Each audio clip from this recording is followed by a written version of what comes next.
కాగా మీరు బలహీనులు కాక ధైర్యము వహించుడి, మీ కార్యము సఫలమగును. 2 దినవృత్తాంతములు 15వ అధ్యాయము 7వ వచనం. ధైర్యము ప్రభువైన యేసుక్రీస్తు వారి వలన కలుగును. నీ భక్తి, నీ విశ్వాసము, నీ యథార్థత నీకు ధైర్యము పుట్టించును.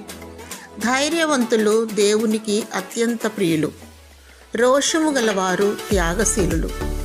ఏది ఉన్నా ఏది లేకున్నా ఎటువంటి పరిస్థితుల్లోనైనా భూలోకంలో ప్రభువైన యేసుక్రీస్తు నామాన్ని ధరించుకొని యేసే క్రీస్తు అని ఒప్పుకొని వారు జయశీలులు.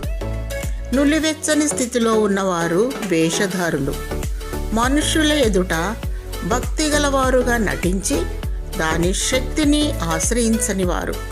పిరికి ఆత్మ కలిగి నిత్య నరకానికి వెళ్ళువారు.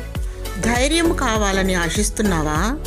అయితే దేవుని స్తుతించుము, దివారాత్రములు ఆయన వాక్యమును ధ్యానించుము, మానక ప్రార్థించుము.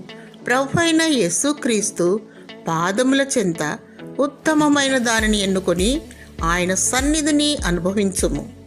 కనురెప్ప పాటున ఎత్తబడదవు, నీ కార్యము సఫలమగును.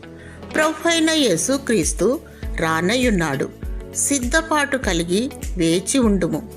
దేవుడు నీకు ధైర్యము, ఆదరణ దయచేయునుగాక. ఆమేన్.